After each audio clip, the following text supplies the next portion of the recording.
En 2 minutos nomás vamos a dar comienzo a las charlas, vamos a dar un poquito de tiempo para que se terminen de conectar. Comienzo, hoy vamos a tener 3 charlas, el doctor Rodríguez de Santis, que va a hablar de ostomías de alimentación, de la parte de gastrostomías. Él es, la verdad, que uno de los especialistas número uno del país en esto. El doctor Bitcock nos va a hablar de botones también, es uno de los que más volumen tiene. Y yo voy a hacer un pequeño aporte de gastroyeyunostomías en razón del tiempo, porque si no, no nos va a alcanzar. Así que bueno, doctor Rodríguez de Santis, bueno, bienvenido, muchas gracias por estar aquí y los dejo con usted. Te agradezco la presentación. Vamos a desarrollar el tema, como dice Eduardo, de ostomías de alimentación. O sea, las indicaciones de la gastrostomía, en realidad, la mayoría de las gastrostomías que nosotros realizamos es para pacientes que requieren nutrición enteral y que no pueden incorporar los nutrientes a través de la vía oral. Sin embargo, debemos mencionar que también se utiliza la gastrostomía para acceder al esófago o para acceder a la vía biliar, y en algunos pacientes con obstrucción intestinal crónica se utiliza de manera descompresiva. Pero el tema que nos toca hoy es específicamente la gastrostomía de alimentación. No podemos olvidar que la realización de la gastrostomía se inició a mitad del siglo pasado, en 1837, por vía quirúrgica, y tuvo gran variedad de cambios debido a que aparecían muchas complicaciones, que surgían muchas complicaciones después de realizar la vía quirúrgica. Se fue entendiendo que no solamente dependía del gesto quirúrgico, sino que en realidad se aplicaba en pacientes que estaban alterados nutricionalmente, que estaban muy enfermos, y entonces tenía una muy alta morbimortalidad, como acá lo vemos en las distintas publicaciones de esa época. Entonces, en realidad, el concepto que nosotros teníamos hace algunos años atrás era que la gastrostomía estaba reservada para pacientes terminales, para proporcionarle nutrición era nutrición enteral en forma total y definitiva. Era realmente pacientes que estaban en muy mal estado de nutrición. Sin embargo, hace algunos años atrás, a partir de 1980, se diseñan a través de la vía endoscópica el procedimiento de gastrostomía percutánea guiado por endoscopía, y al año siguiente Pesco diseña la gastrostomía percutánea guiada por radiología, que es la que nosotros vamos a describir. El procedimiento lo realizamos bajo arco en C, como les explicaba, que se utiliza como guía del procedimiento. El arco en C nos permite tener una visión frontal y una visión lateral. Se le coloca al paciente una sonda nasogástrica, si no la tiene colocada. Si la tiene colocada en vía regional, se le asciende hasta el estómago, y insuflamos, previamente colocamos 20 centímetros aproximadamente de líquido de contraste, y se empieza a insuflar aproximadamente medio litro, 600 centímetros cúbicos de aire. Esta es la mesa de trabajo. Fíjense, nosotros contamos con un catéter de 14 French que tiene en el extremo la forma de cola de chancho, que va a permitir tener como medio de sujeción de la sonda dentro del estómago. Un introductor que va por dentro, metálico, que lo hace que se ponga recto en el momento que nosotros lo vamos a ir introduciendo a través de la guía metálica. Este es un punto que va montado en una aguja, que es el punto que va a traccionar de la cara interna del estómago. Son las anclas que te decía. O sea, es el punto de gastroprepsia, también llamado punto de Fastner. El alambre guía, o sea, a través de esta guía metálica, nosotros vamos a ir colocando los distintos elementos que van a dilatar los tejidos, y posteriormente vamos a finalizar colocando a través de este alambre que nos va a guiar el catéter dentro de la cavidad gástrica. Estos son los diferentes calibres de los dilatadores que va a permitir llevar el tamaño desde la aguja que se ingresa hasta el calibre que va a tener el catéter. se va a hacer en forma progresiva la dilatación hasta el interior del estómago del trayecto fistuloso. Bueno, acá está colocada la sonda nasogástrica. En este caso es una sonda que estaba colocada en el yeyuno y se ascendió. Se colocó el contraste y se empieza a insuflar. Es la relación del contraste, nos permite el efecto de una mucosografía y se va viendo cómo el estómago se va distendiendo. A través de la sonda nasogástrica se va progresando la inyección de aire con una válvula de triple vía. Se consigue distender más el estómago y vamos a hacer una BON de anestesia local. Quería aclarar que la mayoría de estos procedimientos se utiliza una sedación, una suave sedación y anestesia local.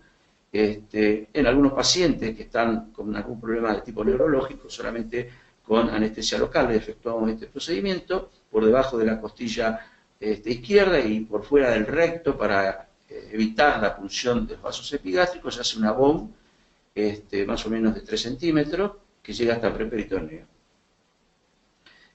Nosotros tenemos la costumbre de, antes de iniciar el procedimiento, con una aguja 58, tomamos más o menos la distancia, usamos y vemos el burbujeo de aire dentro de la jeringa que tiene suelo fisiológico y calculamos más o menos la profundidad del ingreso hasta estar dentro de la cavidad gástrica.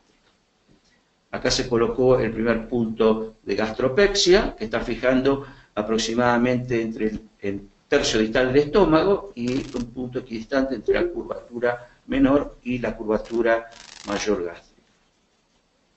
Acá mostramos una imagen de perfil, o sea, rotamos el cabezal del arco en C, que es muy útil en casos que tenemos duda de que esté interpuesto el colon, principalmente en esa zona. Entonces ponemos una imagen de perfil para ver si se visualiza o se interpone el colon. Bueno, acá se colocó ya el primer punto. En la parte tiene unos discos y un canuto deformable que al aplastarlo fija al hilo con la gastropexia. O sea, nosotros en este caso vamos a colocar 3 puntos de gastropexia, que va a ser una triangulación, y en el medio de la triangulación se va a entrar un avocat hasta la cavidad gástrica, y a través de ese avocat se va a progresar la guía metálica al interior del estómago. Acá se ve cómo toma la forma del ribete gástrico, la guía metálica, que nos asegura que estamos dentro de la cavidad del estómago. Se van progresando desde los dilatadores de tejido hasta, como les dije antes, hasta lograr el calibre que va a tener el catéter definitivo. Acá se está progresando el catéter, que va progresando hasta el interior del estómago. Cuando nos encontramos dentro del estómago, se saca la guía metálica para que tome la forma de cola de chancho juntamente con el alambre. Y tiene un punto de suspensión externa que permite fijar la cola de chancho para que no se pueda retirar involuntariamente. Esta es la forma definitiva que queda, los 3 puntos con el catéter posicionado en el centro. Bueno, los estudios que nosotros retomamos en cuanto a las publicaciones que existen de gastrotomía, uno de los principales estudios en cuanto a las complicaciones post-procedimiento, el doctor Horacio Agostino en el año 95 hace la primera publicación en los cuales hace estudios comparativos sobre un metaanálisis de 5.700 casos, donde compara la gastrostomía quirúrgica con la gastrostomía endoscópica y la gastrostomía quirúrgica. Y ahí él pone, ¿no es cierto?, la separa en complicaciones mayores y complicaciones menores según la clasificación de Yelito. O sea, las complicaciones mayores son las complicaciones que pusieron en riesgo la vida del paciente. En este caso, la elección del método de gastrostomía radiológica es inferior a las complicaciones comparativamente con la quirúrgica y la endoscópica. También las complicaciones menores, o sea, son complicaciones que si bien no pusieron en riesgo la vida del paciente, pero surgieron inconvenientes, también la vía radiológica consigue tener menor proporción de complicaciones que la serie que por vía endoscópica y por vía quirúrgica.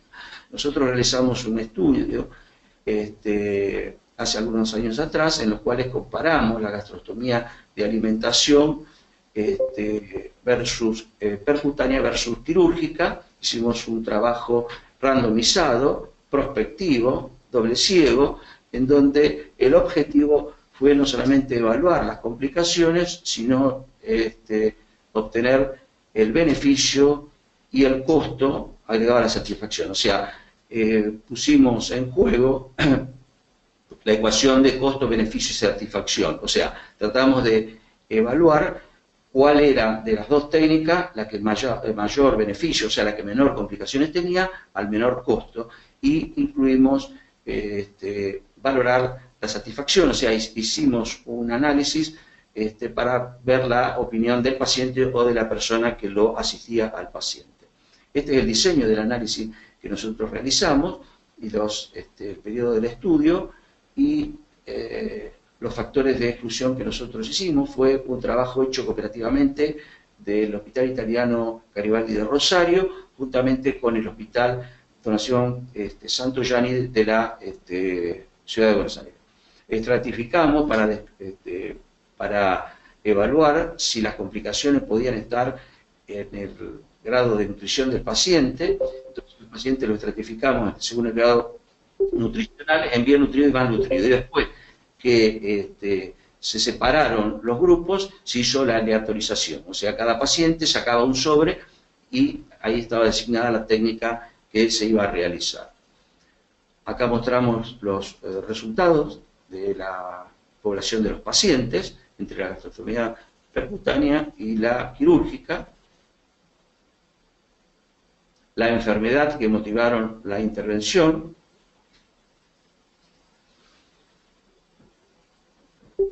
analizamos como indicadores de beneficio las variables que están acá mostrándose, y los indicadores de costo tomamos sobre una documentación del departamento contable del Hospital Italiano, y así fuimos dándole a cada una de las variables su real dimensión, y después trabajamos desde el punto de vista estadístico. Esta fue la planilla en la cual se evaluaba la tolerancia del paciente para determinar, ¿no es cierto?, lo que llamamos satisfacción del paciente. En esta documentación se muestra cada una de las variables que fuimos analizando también estadísticamente. Y si el paciente no estaba en condiciones, hacíamos la referencia a la conformidad del asistente en el manejo, limpieza y cómo pasaban los elementos. Concluimos que el método percutáneo respondió en forma superior, o sea, fue la más económica, que brindó mejores beneficios y buen grado de satisfacción del paciente. Para concluir, queremos destacar que hoy la gastrostomía a través del método percutáneo, que ha logrado disminuir los índices de morbimortalidad y ha permitido disminuir los costos, es empleada en una etapa temprana de la enfermedad. A nosotros nos llega el paciente que van a ser intervenidos de laringe, para evitar que el paciente caiga en alteración del grado nutricional.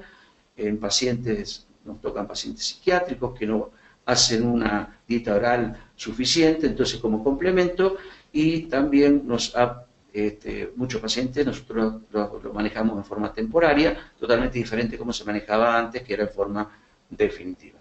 Eduardo. Bueno, muy buena la charla.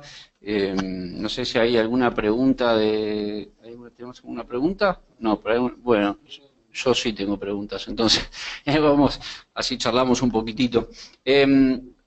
Siempre puntos, ¿no? Siempre hace puntos de gastropexia. Bien, siempre. Eso es un concepto para transmitir a los oyentes que siempre utilizamos puntos de gastropexia. Después, ¿cuándo no haces gastrostomía? Cuando estás ahí en quirófano y decís, bueno, esta no la hago. Mira, en general nosotros no hacemos gastrostomía percutánea en pacientes que tienen cirugía, que nosotros tratamos de evitar en pacientes que tienen cirugía del abdomen superior. Y tampoco realizamos gastrostomía en pacientes que tienen hecho una gastrectomía previa.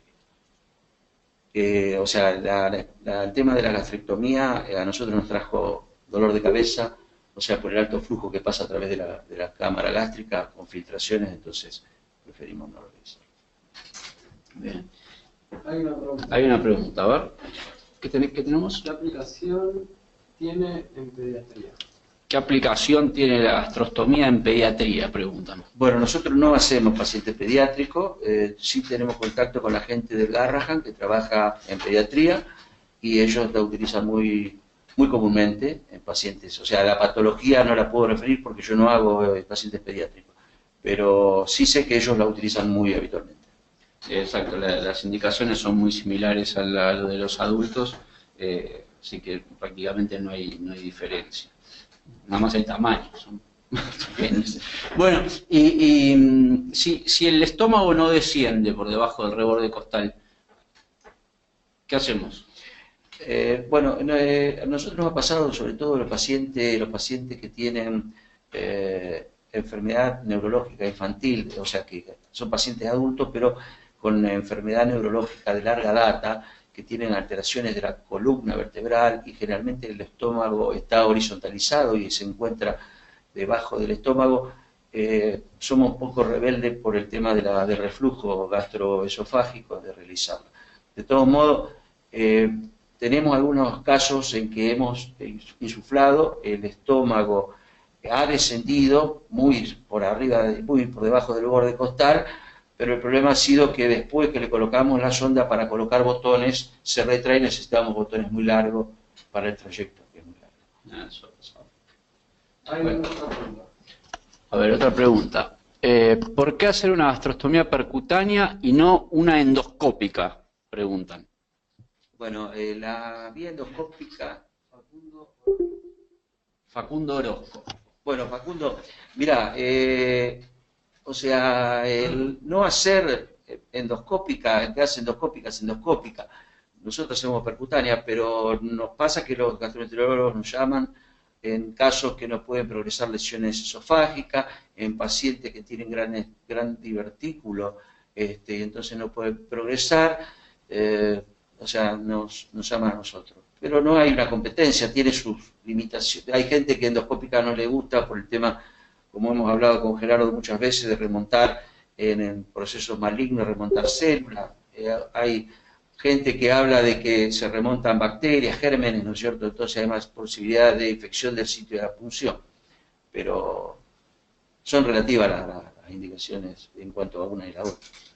Sí, coincido. Por ahí la endoscópica, como bien mostró el doctor en su presentación, tiene una tasa de éxito un poco más baja que la percutánea, sobre todo cuando hay obstrucciones esofágicas, eso no pueden pasar y a veces no pueden hacer la gastrostomía endoscópica.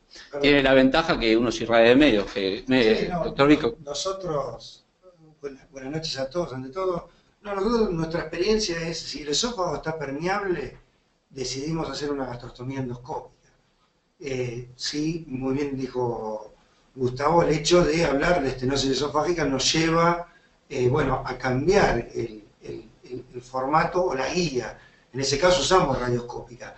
La idea es decidir en un esófago permeable, se puede hacer endoscópica y uno puede seleccionar. En ese caso decir, si es permeable es endoscópico y si no es permeable, por distintas causas, ahí elegir la radioscópica o la vía más adecuada. No ponernos a dilatar, y menos en un tumor, sabiendo que podemos trasvasar células desde esófago hasta estómago y hacer una patología que está solamente concentrada en lo que es la parte torácica, atorácica y abdominal. O sea, pasamos una patología que está a un campo, a dos campos, y esto es realmente tremendo para un paciente si trasladamos un cáncer tanto de laringe, faringe o esófago. Entonces hay que contemplar bien, decir, no nos vamos a poner a dilatar un paciente, por más que endoscópicamente se pueda hacer, Ojo después con el implante tumoral en la gastrostomía, que es tremendo para este tipo de pacientes.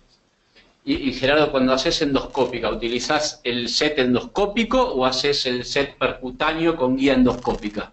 ¿Cuál te gusta más? Mira, o sea, como que me guste más, uno dice, el puramente endoscópico se puede hacer y es simple, es un procedimiento fácil de hacer. Nosotros en general usamos lo que se llama el PEG pull, en general, es un poco un método de arrastre, pero tiene, en nuestra experiencia, poca tasa de infecciones, que es lo primordial para este tipo de procedimientos. O sea, a nosotros nos va muy bien con ese formato. Sí se puede usar la endoscopía y poner el set radiológico. Pero bueno, acá está el tema de qué material nos consiguen y cómo se hace. ¿Cuál es nuestra gran diferencia? Es que en el endoscópico, cuando usamos radio, lo que es el set radiológico, hay mucho dolor en la zona. Entonces preferimos el puramente endoscópico porque no da mucho dolor. Pensando para este tipo de pacientes, que son pacientes ambulatorios. Eso yo lo quiero destacar muy bien, porque hacemos un procedimiento y el paciente se va a la casa dentro del día del procedimiento en los endoscópicos. Tal vez en los radiológicos tiene que perpetuarse un poco más. Que eso por ahí es un poco la suma. Ojo que nosotros seleccionamos bien a los pacientes previamente, para decir, nos va bien porque seleccionamos bien al paciente y el método y técnica que usamos. Bien, muy bien. ¿Otra pregunta? Sí, tenemos varias. A ver, vamos. José Martínez, esos botones. Esos botones ustedes los fabrican. No, bueno, eso vamos a ver para después, porque es una gastrostomía percutánea endoscópica. Ya lo contestamos. Lo de los botones lo vamos a hablar después con el doctor Bitcott. En general nosotros utilizamos un solo punto de gastropexia, preferimos la percutánea pura antes que la endoscópica. Bueno, en el último consenso del CIRSE, no, en realidad no es el último consenso, las últimas guías, lo que hablaron es que la mayoría de los intervencionistas hacen 2 o más puntos.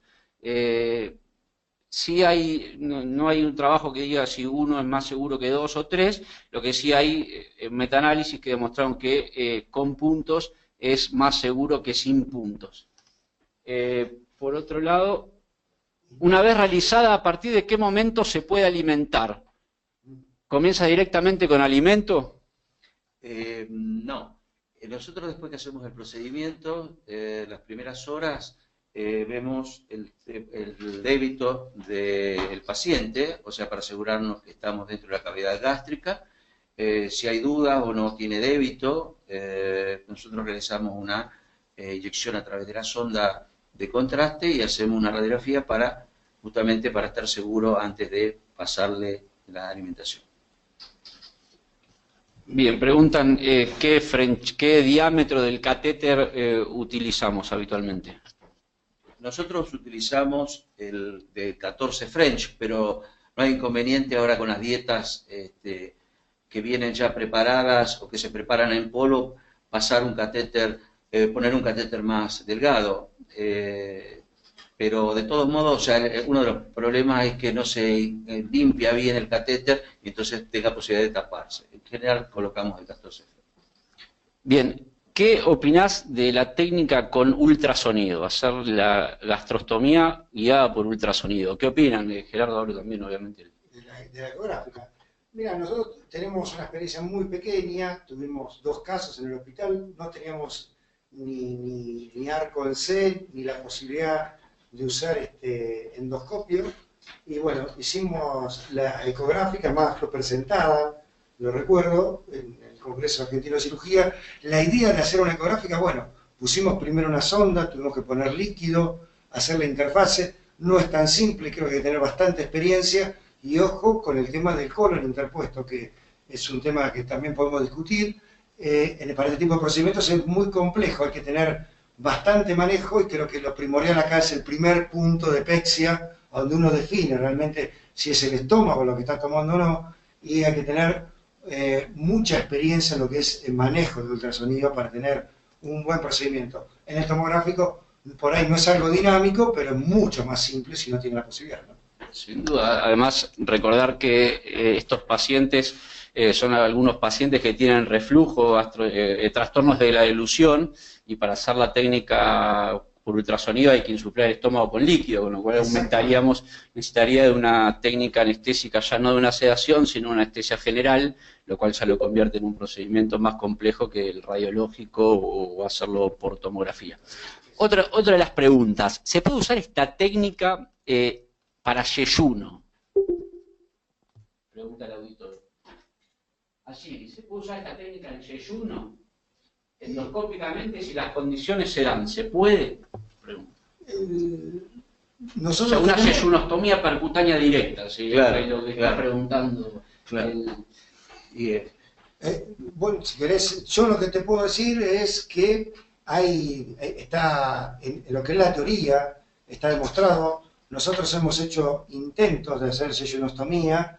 El problema es que para hacer una yeyunostomía con este tipo de punción necesitamos un endoscopio que llegue hasta el lugar, con lo cual ya eso discrimina bastante. Hay que tener un endoscopio muy largo para llegar a verlo, porque sin una guía hacerlo directamente una yeyunostomía es muy complicado. Hay artículos que van a decir que sí que es factible, pero nosotros en la práctica no lo hemos podido hacer. O sea, creo que es un procedimiento bastante complejo. Nosotros tenemos muchísima experiencia, más hacemos peccias gástricas para vólvulos gástricos, peccias en colon, y la peccia en yeyuno no nos ha dado resultado.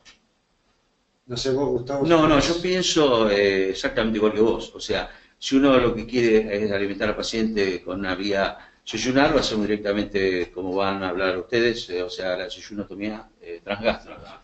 Claro, sin duda. Sí, coincido también con ustedes, ¿no? Teniendo el estómago, o sea, el paciente que tiene indicación de una yeyunostomía, tiene indicación de una gastroyeyuno, es mucho más segura, más simple, más económica hacer una gastroyeyuno o una yeyunostomía transgástrica que hacer una yeyunostomía directa.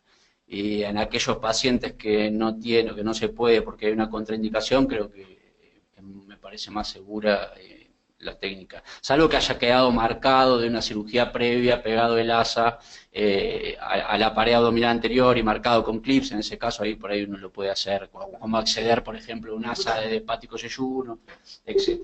Bueno, si no hay más preguntas, pasamos 2 segundos a gastroyeyuno y después seguimos con botones. Son 2 segundos.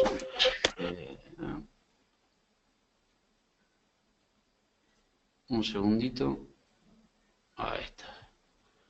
Bueno, yo voy a hablar 5 minutos nomás de esto porque la técnica es muy similar, la de gastrostomía y la yeyunostomía transgástrica, y además si no nos va a dar el tiempo para que el doctor Vidkov nos pueda hablar de los botones de gastrostomía, que tiene mucha experiencia y nos gusta y queremos escucharlo. Yo quiero escucharlo más a él que escucharme a mí, así que vamos a pasar un poquito la historia, ya la charló un poquito el doctor De Santis. Bueno, cuando está indicada la gastroyeyunostomía, está indicada como soporte nutricional en aquellos casos que la alimentación oral resulta imposible o insuficiente, de manera transitoria o definitiva, como hemos comentado, por patología benigna o maligna, que requieran un soporte nutricional por un lapso mayor de 4 semanas y presenten un reflujo gastroesofágico considerable con broncoaspiración.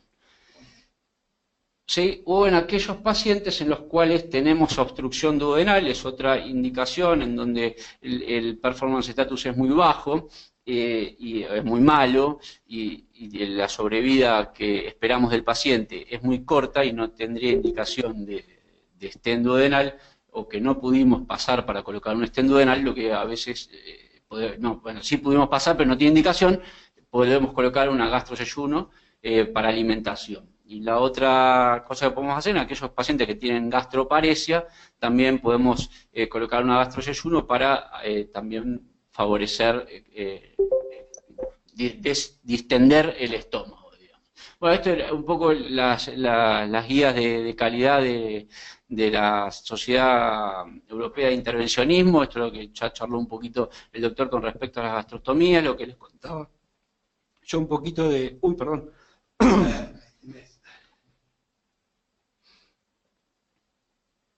Esto es como, no había diferencias en las complicaciones entre endoscópica y percutánea, pero sí las diferencias estaban en el éxito terapéutico, en el éxito técnico, como habíamos charlado, como había mostrado el doctor De Santis, 99.2 versus 95.7.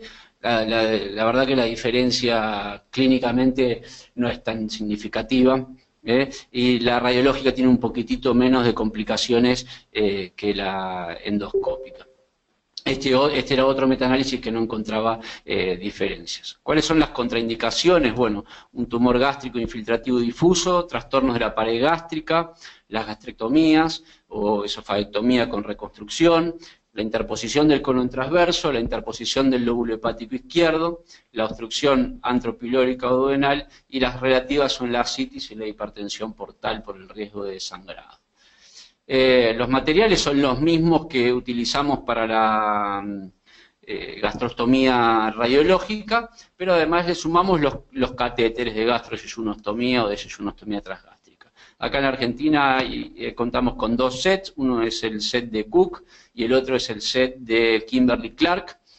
Cabe aclarar que el set de Kimberly-Clark es muy difícil colocar de primera intención, porque además no viene con los materiales para hacer una gastroseyunostomía de primera intención, sino que sirve para hacer, una vez que ya tenemos la gastrostomía hecha, convertirla a gastroseyunostomía, lo podemos utilizar. Si no, recomendamos utilizar el set de Q.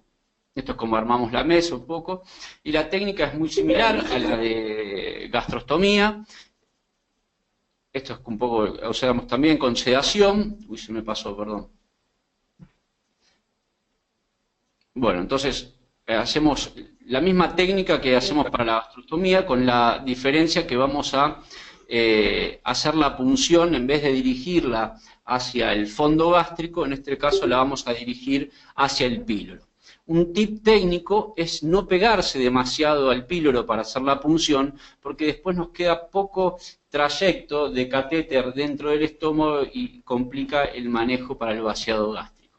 También hacemos visión lateral y visión anteroposterior radioscópica y hacemos la punción apuntando hacia el píloro, como les decía previamente. Los puntos de gastropexia son igual, hacemos 2 o 3 puntos también, y hacemos la punción acá, como vemos en esta imagen, hacia el píloro. Pasamos el alambre, retiramos la aguja, y una vez que retiramos la aguja comenzamos a dilatar. Los dilatadores son progresivos, son unos dilatadores celestes que vienen adentro con una cánula de adaptación para la punta del dilatador.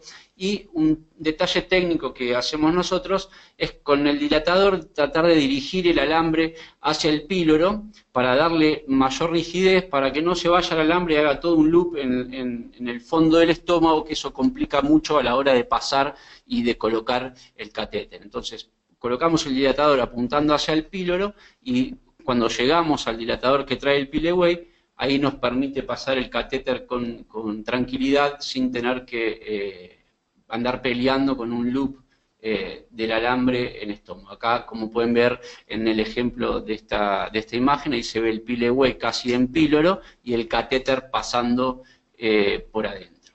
Esta es la imagen del catéter de Kimberly-Clark. Y ahí está colocado la gastroseyunostomía. Esta imagen que les pongo aquí es para ver el sistema de fijación que trae uno u otro catéter. El catéter de Cook trae un sistema de fijación tipo Mallecott, y el catéter de Kimberly-Clark trae un sistema de fijación con balón. Bueno, esto ya lo charlamos con los gastropexia, lo vamos a pasar un poquitito. Sistemáticamente hacemos, como le hemos comentado, la alimentación se puede comenzar inmediatamente, porque esto queda al yeyuno, el extremo que uno va a alimentar. Lo que sí hacemos siempre cuando se hace de primera intención, obviamente, es dejar el extremo gástrico a bolsa colectora. Estas son las tasas de complicación de las gastrostomías, que aplican también a la gastroseyunostomía, que son las infecciones periostómicas, la fuga, la oclusión del tubo. La oclusión del tubo es más frecuente que en la gastrostomía porque el diámetro es más fino, sobre todo en el de Cook. Por eso a veces, de primera intención, a veces usamos el de Cook y cuando este se tapa, pasamos al de Kimberly, que es un poquito más grueso. Las complicaciones hemorrágicas, la perforación colónica, también son complicaciones comunes a la gastrostomía. Lo que no hay que hacer y hay que tener cuidado es esto, alimentar al paciente en el colon, pero este paciente lo toleraba bien. Un poquito de diarrea nada más, pero lo toleraba bien. Este es un paciente que nos llegó para hacer una gastroseyuno y cuando inyectamos contraste nos encontramos con que el catéter estaba dentro del... Por eso insistimos mucho en la verificación y en la radioscopía lateral ante la mínima duda. Bueno, en razón del tiempo, no quiero robarle más tiempo, porque si no, no vamos a llegar. Esto es un trabajo nuestro, pero vamos a pasarlo porque si no, no vamos a llegar. Vamos con... ¿Hay alguna pregunta de esto o no? Perfecto, entonces vamos a... Complejo, por eso, es un tema complejo. Vamos a dejarlo al doctor Bitcock con los botones de... ¿Seguimos? Sí. Bueno, buenas noches. Bueno, la idea es un poco hablar de botones gástricos. Bueno, acá vamos a mostrar un poquito algo que ya se habló, vamos a dar una vueltita a todo. Y bueno, siempre que yo me pongo a hablar de esto, hablo de las normas ESPEN, y acá se ve bien clarito, ¿no? Cuándo hacer el PEG, cuándo es un gástrico, cuándo es quirúrgico, cuándo es no quirúrgico. Y lo único que me interesa que nos quede claro que cuando supera 2 o 3 semanas ya hay que pensar en gastrostomía y no seguir con una sonda nasogástrica ad eternum. Esto es un poco lo que yo ya charlé previamente y un poco siguiendo la idea del doctor De Santis. Uno habla de gastrostomías y habla del soporte nutricional y la posibilidad de hacerlo descompresiva, y que si el esófago está permeable es el camino endoscópico, y si es obstruido uno va a las imágenes, y si es franqueable, como pasa más a menudo, es el radiológico, y si no, tiene las otras opciones. Pero ¿qué pasa cuando el paciente sigue con el requerimiento nutricional y ya pasó el tiempo de la duración del material de la gastrostomía y el soporte nutricional es domiciliario y seguimos con el manejo y cuidados de ostomía ambulatorios? Nuestro algoritmo es pasar de gastrostomía a botón gástrico. Convengamos que hay sondas de gastrostomía para hacer recambios de gastrostomía por gastrostomía, pero nuestra preferencia es hablar del botón gástrico. Y como siempre nos gusta, sobre todo a los que tenemos algunos años más, es decir, un poco la historia, ¿no? Uno habla de botón gástrico y habla que Gauder lo escribió por primera vez al botón de gastrostomía, y hay alguien ya lo preguntó, es en niños, ¿sí? ¿Por qué? Porque directamente en una gastrostomía se puede colocar un botón gástrico en primera instancia y uno piensa en los botones con balón, que después vamos a ver. Y la experiencia de nuestro grupo es hablar de una práctica que se puede hacer ambulatoria y domiciliaria.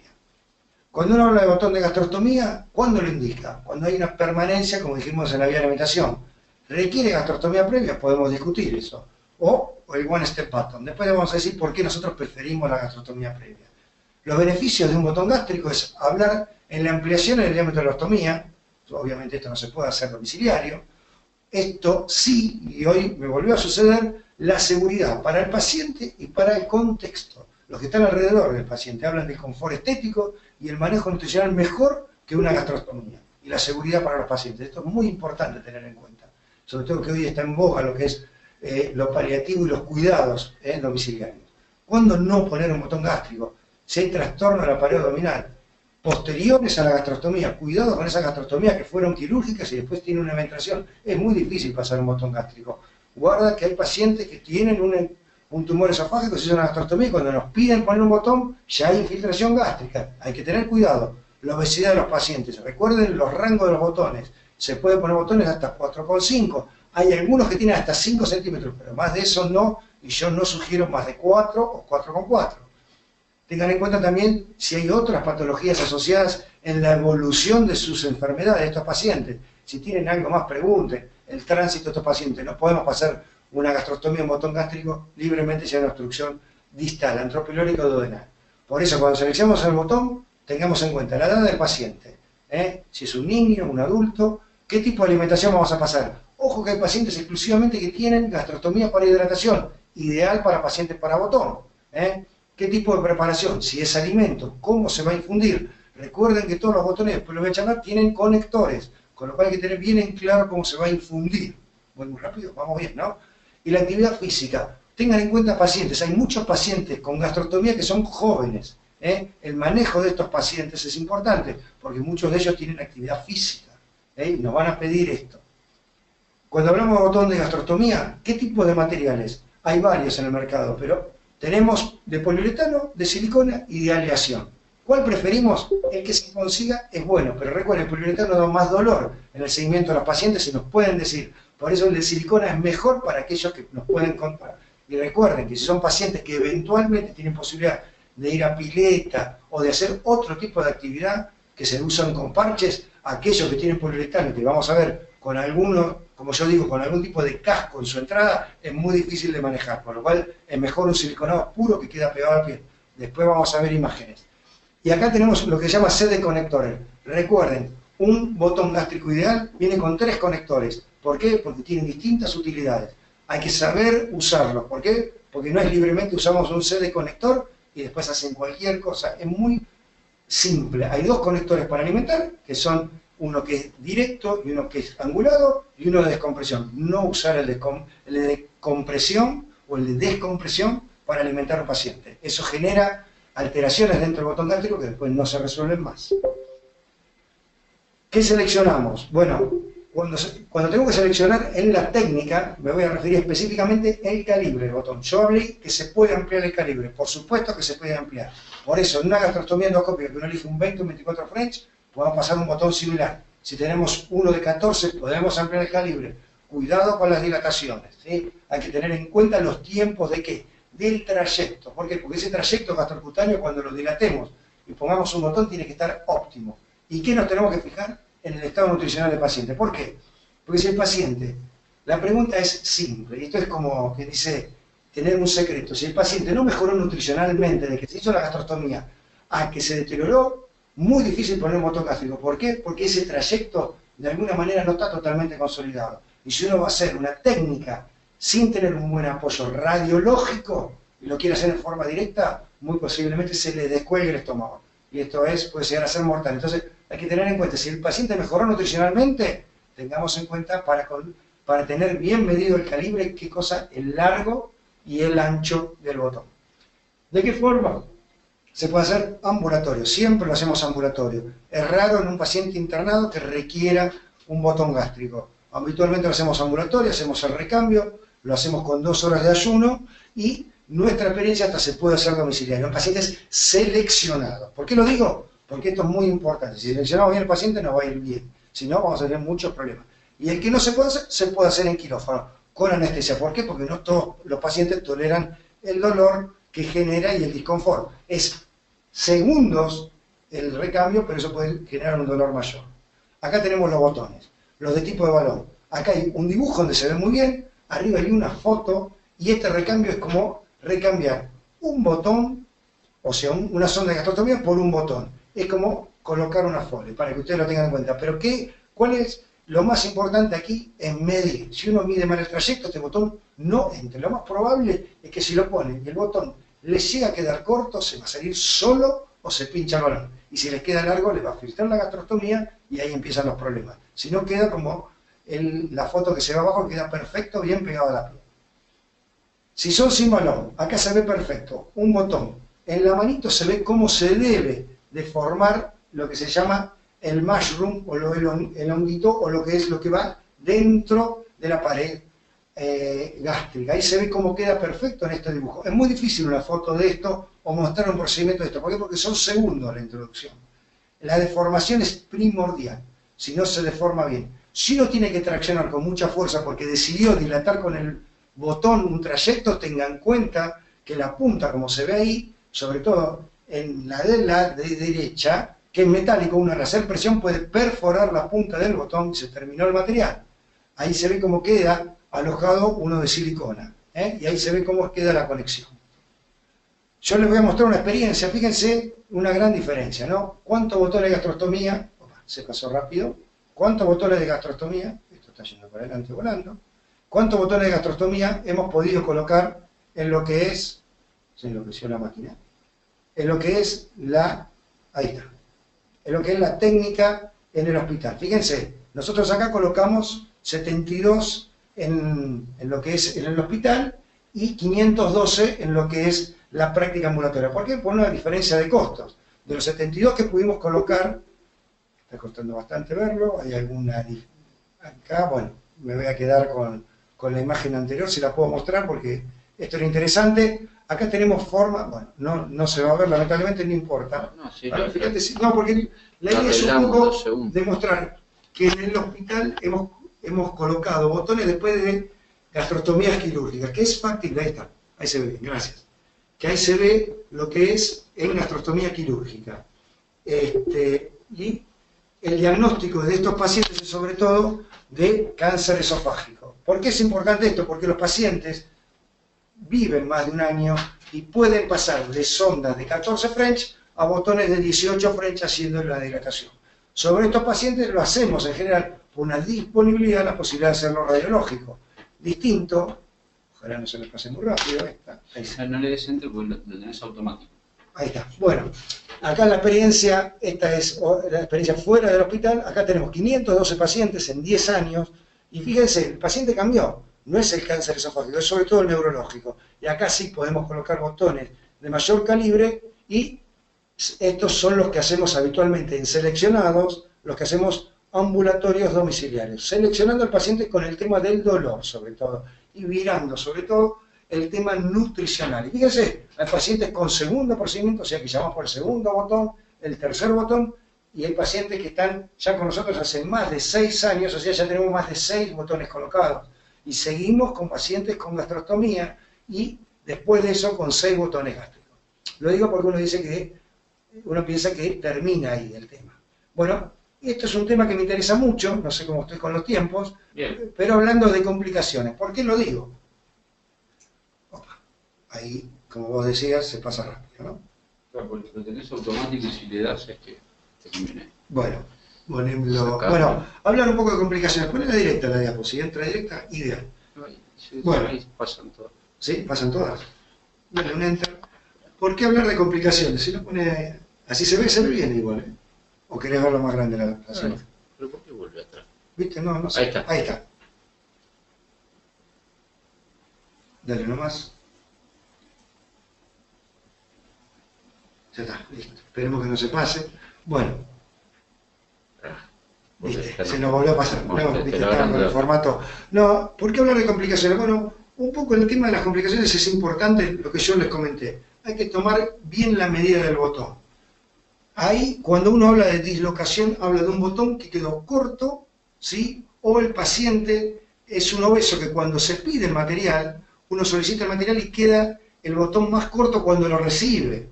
¿Por qué? Porque los tiempos entre que se pide uno de estos materiales y se coloca es muy distinto, ¿sí? Entonces, ahí lo vemos. Muy bien, doctor.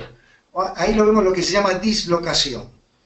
La extrusión del botón, bueno, serán pacientes que se pierden el seguimiento, pero yo quiero que vean las imágenes centrales, donde nosotros pudimos ver por endoscopía cómo el botón se va progresando dentro de la pared. Son botones donde los pacientes van, yo voy a decir un término, engordando, o sea, van cada vez siendo más obesos y el botón se va metiendo en el trayecto, ¿sí? Y nos dicen, cuando le paso líquido, sale todo por el costado del botón, y eso genera infecciones increíbles. Ustedes lo ven en la foto de arriba. Yo fui a ver ese paciente, era un chico de 19 años, y fíjense cómo estaba el botón. No es de hoy que ese botón está dislocado y ya tiene necrosis periostoma con un eritema. Entonces uno dice, ¿cuánto tiempo pasó para este tipo de lesiones? Hay que tomarlo bien en cuenta. No es una simple infección periostoma como cuando fui a ver al paciente. Por eso le saqué una foto porque me pareció importantísimo. Ese botón se había perdido en el seguimiento, no era un botón que habíamos colocado nosotros, llevaba 8 meses descolocado. El paciente bien engordado y el botón en un manejo me habían contado que un mes anterior una enfermera se había quedado enganchado con el conector. Por eso es importante el tema de los conectores. Estaban usando un conector que no era del botón. Eso es importante tener en cuenta. Lo que es la impactación que se ve abajo es el nombre, la impactación del botón, que es lo mismo que sucede en las endoscópicas. Y otro tema para tener en cuenta es la foto que se ve abajo. El botón que está abajo, que uno lo ve ya, sin lo que es el mushroom completo, es un botón colocado, dejado 2 años, liberado dentro de un trayecto, con filtración, con eritemas periostoma, y me decían, y el paciente se quemó porque el botón no sirve. Perdónenme, charlamos que un botón tiene una vida útil, y yo siempre lo digo, de un mes, de un año. Si uno va a leer el manual de Mickey que yo tengo por ahí, ustedes van a leer que tiene una vida útil de 1 a 8 meses. Entonces, si nosotros queremos dejar un botón 2 años, Esto tiene que ser controlado y no como se ve en ese botón. Nunca un paciente puede llegar con un botón en ese estado. Cuando hablé un segundo si requería gastrostomía previa, este es un trabajo que yo leí de la gente de Japón, que hablaban de poner One Step Button. Sabemos que hay pruebas de poner el botón de primera instancia, cada vez hay más trabajos. Yo creo que no tiene que ser una cosa solamente económica. Tengan en cuenta el hecho de poner el botón. ¿Por qué? Porque la medida, recuerden, estos pacientes todos, y ya lo charló el doctor De Santis muy bien, son desnutridos. Entonces nosotros ponemos un botón. Cuando yo mido en la primera instancia poner un botón, el ancho del botón va a ser ¿de cuánto? 1,7, 2,4, que son los calibres. Ahí se ve cómo se está midiendo. Uno lo mide y lo mide como corto, pero este paciente rápidamente va a tener una progresión en el peso. Si nosotros nos perdemos en el seguimiento, va a terminar como esos que vimos endoscópicamente, empotrado dentro de la pared gástrica, o se salen solos y empieza la infección. Y tengan muy en cuenta lo que es la necrosis en el sitio de la ostomía, que puede ser mortal para los pacientes. Esto puede ser el futuro, pero siempre que sea controlado y randomizado el seguimiento posterior. Por eso, es el futuro, tengámoslo en cuenta. Por eso yo prefiero, para este tipo de pacientes, y en nuestro país, que tenemos un gran problema en el seguimiento, poner primero la gastrostomía y después el botón gástrico. Acá se ve una imagen, cuando los que hacemos radiológicos, ahí se ve muy bien un botón. ¿Qué nos cercioramos?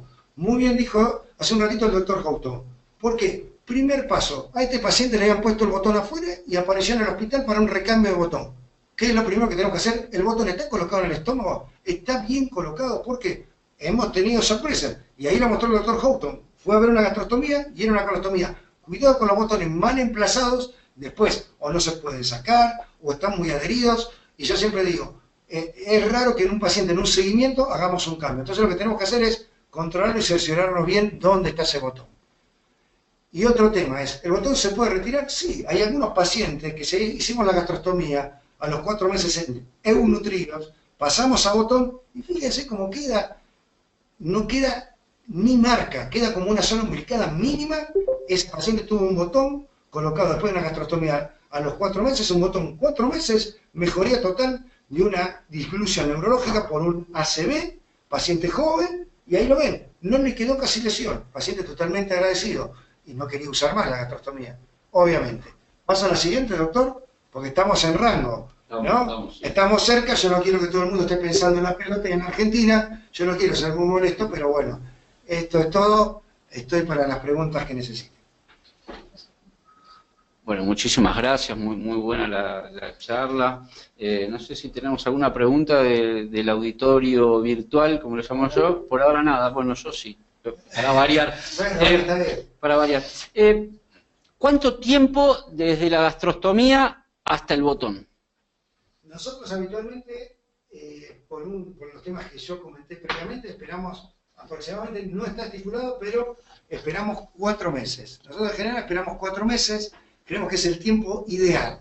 Ustedes me preguntan, yo 4 meses puedo hacer un recambio domiciliario y ambulatorio, pero uno dice, tomando los recaudos nutricionales, ahí es cuando yo selecciono al paciente. Luego, habitualmente a los 4 meses, no. Eso depende un poco de la necesidad del paciente, la eventualidad de conseguir el material y la disponibilidad. Uno dice, bueno, ¿lo puedo hacer? Sí, a partir del 4 mes. ¿Lo hemos hecho? Ahí está, en esa imagen central está un paciente joven, donde pusimos un botón y a los 4 meses, usó el botón 4 meses, ya se lo sacamos. O sea, para nosotros fue muy efectivo, pero esperando ese tiempo. Es que el trayecto quede bien estable, y no engorde ni tengamos otros problemas.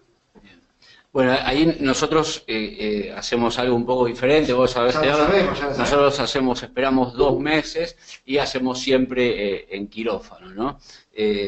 Por varias cuestiones, pues pasamos alambre, hacemos siempre con guía radioscópica, pero bueno, yo sé que vos tenés muchísima experiencia, que te va muy bien haciéndolo así, creo que obviamente a 4 meses da mucha seguridad, sobre todo para hacerlo domiciliario. Otra pregunta que tengo yo, ¿cómo medís? ¿Cómo sabes qué medida de botón le vas a poner? Bueno, nosotros habitualmente usamos un paso que es muy importante, eso es como quien dice, un gran secreto, ¿no? Uno lo que usa es, si tiene una gastrostomía radiológica, aprovecho para recambiarla. ¿Qué pongo? Tal vez pongo una Foley 16, pero ¿qué hago en ese momento en el recambio? Mido el trayecto. Mido el trayecto con la Foley. O sea, marco en la Foley lo que sería 2, 3, 4 centímetros. Y eso ya me sirve después para tener en claro qué botón voy a solicitar. ¿Sí? Eso lo hago en ese momento de recambio. Cuando veo que la zona está deteriorada, está bien. Tal vez uno agregue un procedimiento más al paciente. A veces, si uno está con la zona endoscópica, es ideal porque ¿qué? ¿Cuál es el tema? Están calibradas la endoscópica. Entonces uno cuando ya hace el recambio en la endoscópica, uno ya lo tiene tranquilo. El recambio ya lo hace seguro de tener el largo del botón, ya está estipulado en la endoscópica. Con la radiológica no. Hay que tener en cuenta, hay un set radiológico que acá nos habló, el set radiológico de Cook, que es con balón, lo sabemos todos, que es el gástrico, que no se utiliza habitualmente, pero ese sí está estipulado el calibre. Y ese es el que requiere los recambios más rápidos, ¿sí? A los 2 meses, a los 4 meses uno tiene que ser bien rápido. Pero en esos casos, si uno está con ese material, uno deja los puntos de pexia para no tener sorpresa cuando hace los recambios. Justo preguntaron lo mismo del auditorio que yo había preguntado, así que estoy medio preguntando. No sé si hay alguna otra pregunta. ¿Cuándo considera la colocación domiciliaria? Bueno, creo que lo explicaste un poquito recién, Gerardo, ¿no? A los 4 meses, seleccionando bien el paciente, el estado nutricional, es muy importante. Y se consensúa y se solicita el consentimiento. Eso es importante tener en cuenta. Que la familia esté de acuerdo que ese procedimiento se puede hacer en domicilio. Tengamos en cuenta, hoy por hoy, yo estoy en un grupo de cirujanos y nosotros tenemos bien en cuenta eso, ¿no? El consentimiento del paciente, si se puede hasta firmarlo, es ideal. ¿Por qué? Porque después no hay sorpresas, ¿sí? Uno le dice al paciente, esto se puede hacer en domicilio, tiene una eventualidad de tener algún inconveniente, y si pasa esto, lo trasladamos a un sanatorio.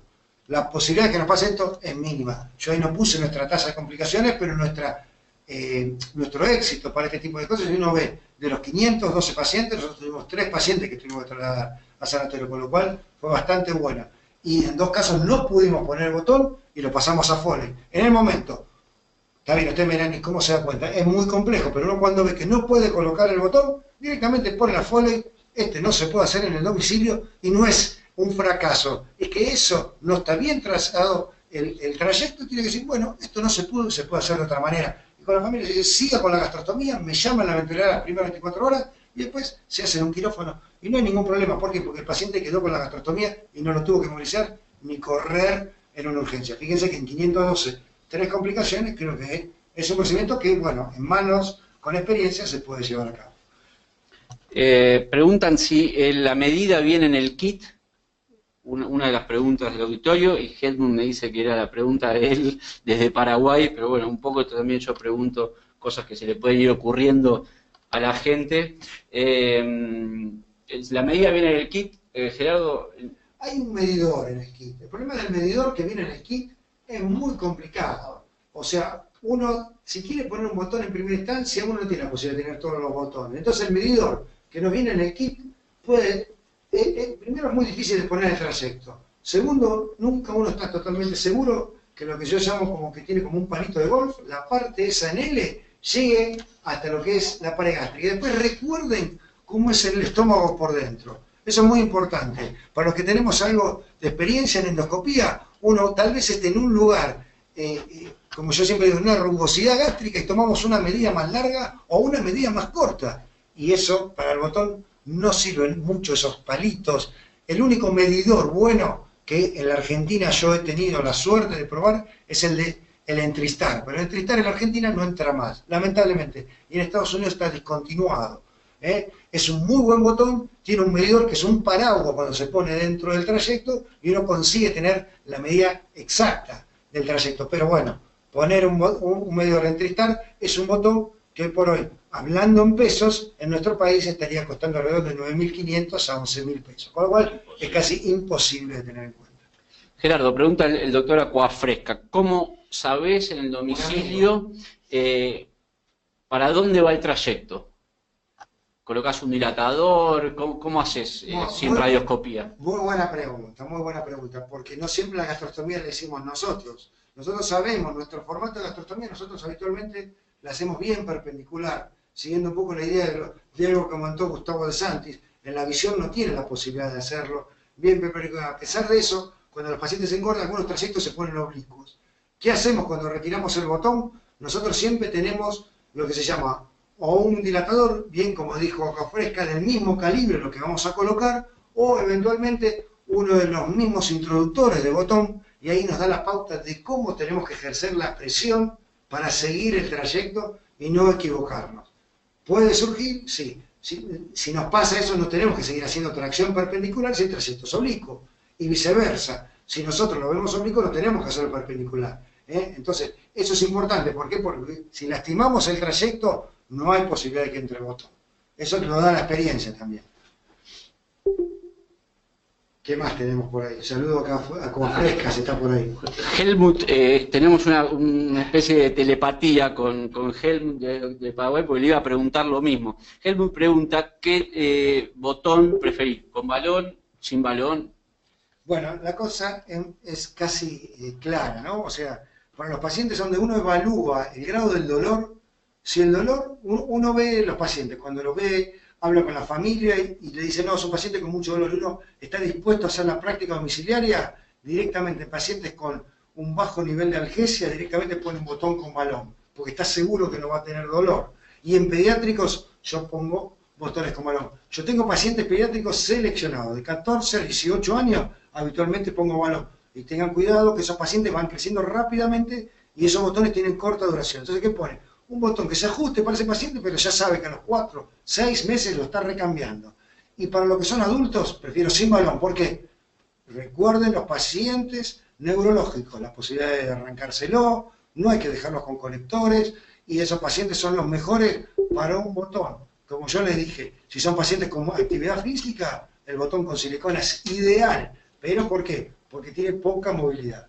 Y no tiene la parte esa grande, como tiene el Passport de Cook, que es un buen botón, que tiene un formato de cierre, pero bueno, tiene la parte externa, que es un poco compleja para manejar a ese paciente.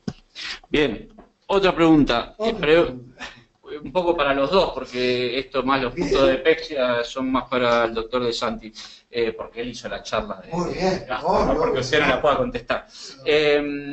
¿Cuánto tiempo los puntos de gastropexia? ¿No da isquemia de pared? Pregunta Juan José Martínez. Hola, mira, nosotros los ajustamos, pero no los tensamos, o sea, le damos cierta lasitud justamente porque el disco, si uno lo comprime mucho sobre la piel, da signos de isquemia y da necrosis de la piel. Lo dejamos más o menos 4 semanas, lo retiramos más o menos a las 4 semanas, pero la tracción es una cosa manejable, no una tracción, o sea, tensamos el hilo y bajamos el disco y a donde llega ahí lo deformamos. Perfecto. Bueno, y para ir cerrando yo les voy a hacer 2 preguntas. Una es un poco más para Gerardo y la otra para los dos. ¿Qué haces cuando se descuelga el estómago? Es la pregunta un poco para Gerardo. Y la pregunta para los dos es ¿cómo manejan cuando el estómago se va agrandando? Esos estómagos que no andan, empieza a salir mucho fluido y el estómago cada vez se agranda más, hay eritema, se ponen feos. Bueno, voy a contestar un poco. ¿Qué pasa cuando se descuelga el estómago? Bueno, es un tema. Nosotros, bueno, yo ahí dije un pequeño secreto, uno se da cuenta cuando el trayecto no está firme, ¿sí? Es como que está atravesando, es difícil explicarlo, algo irregular, un trayecto irregular. Nosotros lo que buscamos es en ese momento colocar una Foley y salvamos el trayecto. Eventualmente nos ha pasado en uno que, bueno, que terminó resolviendo Mariano Jiménez, nos dimos cuenta en el momento que lo estábamos haciendo y decidimos poner un alambre, ¿sí? Y un alambre corto, lo decidimos fijar a la pared, sabíamos que el paciente iba a ir al sanatorio donde estaba Mariano, yo lo había llamado y él encontró eso, que había quedado el alambre adentro pero el estómago descolgado parcialmente, ¿sí? En ese caso se pudo salvar el paciente, anduvo bien. Por eso es importante esto, si uno se da cuenta no tiene que seguir haciendo el procedimiento.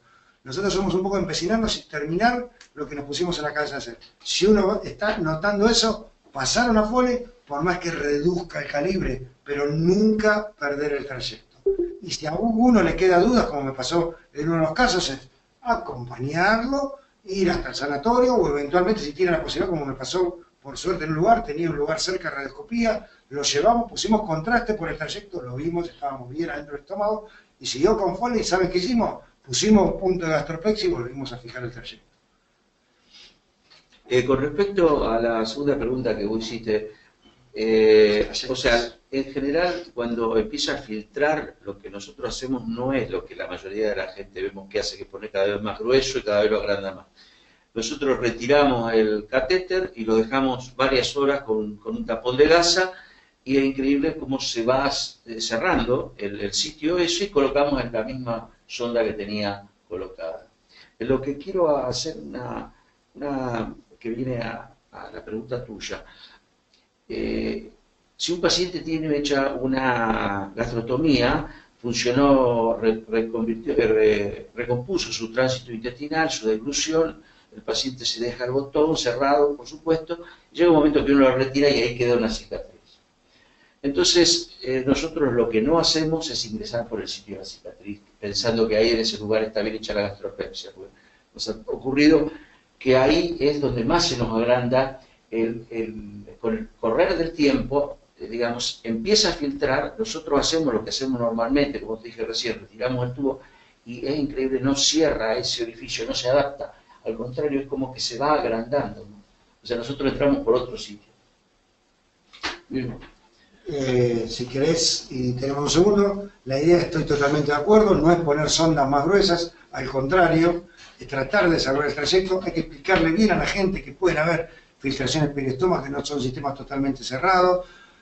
A nosotros nos ha pasado, y nos pasa habitualmente con pacientes neurológicos, tengan en cuenta lo que es el tránsito gastrointestinal. ¿Por qué? Porque son pacientes que se empiezan con temas de constipación, la única forma de poder sacar o salir es peribotón gástrico. Entonces uno dice, o perigastrostomía, y eso irrita la piel. Entonces no hay que seguir, hay que mejorar el tránsito gastrointestinal, y como muy bien dijiste vos, Eduardo, por ahí ese paciente, ojo, que ya está con alguna gastroparesia, que puede ser un neurológico, será un paciente para una gastrosayuno, para descomprimir ese estómago, hay que pensarlo. Por eso no hay que apurarse, porque muchos quieren una resolución inmediata. No es poniendo un botón de 28 French, que sé que hay en el mercado, no pongamos eso, no pongamos Petzer, porque después de eso empieza un calvario para todos, para el grupo que lo atiende, para la familia y para el paciente, que al fin de cuentas es el que lo sufre. Entonces no hay que ir agrandando el calibre, sino que hay que ir al revés y tratando de mantener el estómago. Exacto, bueno, un poco la pregunta iba orientada a eso para transmitir el concepto de que si el ostoma se agranda no hay que ir a poner catéter más grueso porque lo vamos a ir terminando de agrandar cada vez. Hay que manejarlo como cualquier fístula, o sea, hay que ver que no esté obstruido por delante, porque si tiene una obstrucción por delante va a salir todo por el líquido gástrico por el orificio. Hay que ver si no tiene gastroparesia, ponerle gastroquinético, el cuidado de la piel periostoma y ver la posibilidad de reconvertir a una gastrosayuno como bien dijiste. Bueno, creo que no hay más preguntas y ya estamos en horario. A mí me parece, como para cerrar, transmitir varios conceptos finales. Uno es que las gastrostomías las hacemos con pexia, se puede, en las que son percutáneas, siempre. Bueno, la técnica va a variar un poco si hacemos gastrosayuno o no, hacia dónde vamos a apuntar. Este concepto que charlábamos de no aumentar los diámetros en los ostomas, y algo que no charlamos, que es lo de gastrostomía con balón o con pigtail. No sé cuáles prefieren ustedes, indistinto. Yo prefiero con pigtail porque los pacientes con balón está un poco el seguimiento. Si uno podría hacer con un buen seguimiento, como yo dije antes, los con balón hay que estar con un seguimiento cercano, porque el día que se pincha el balón, lamentablemente es el sábado a la noche y es muy complejo hacer un operativo y salvar el trayecto. Y si llega a pasar sin los puntos de pexia, pasa a ser un calvario para todos porque hay que empezar todo de nuevo, lamentablemente. Por eso, si uno va a poner con balón, es para pacientes seleccionados que los pueda seguir bien de cerquita, y es el paciente al que primero pasó botón. Y ahí, por ahí hay un tip técnico, que si uno lo hizo la gastrostomía con el balón y quedó muy cerca del píloro, y uno la deja flotando hacia el fondo gástrico, el mismo tránsito del estómago la lleva hacia el píloro y le puede producir al paciente un pilorismo. Esa es la diferencia con el pigtail. En el del balón hay que traerlo un poquito hacia el hacia el sitio de la gastropexia sin tirar mucho para no hacer necrosis de la pared. Bueno, no sé si quieren decir algo más para cerrar y si no ya nos despedimos de toda la gente. No, Nada, está bien. Agradecido por Bueno, la invitación. no, por favor, muchísimas gracias a ustedes por estar. La verdad que un honor tenerlos y excelentes las presentaciones. Si no hay más preguntas, damos por finalizado. Bueno, vamos a ver el partido en un rato. Hasta luego. Vamos, Buenas tardes. pelota.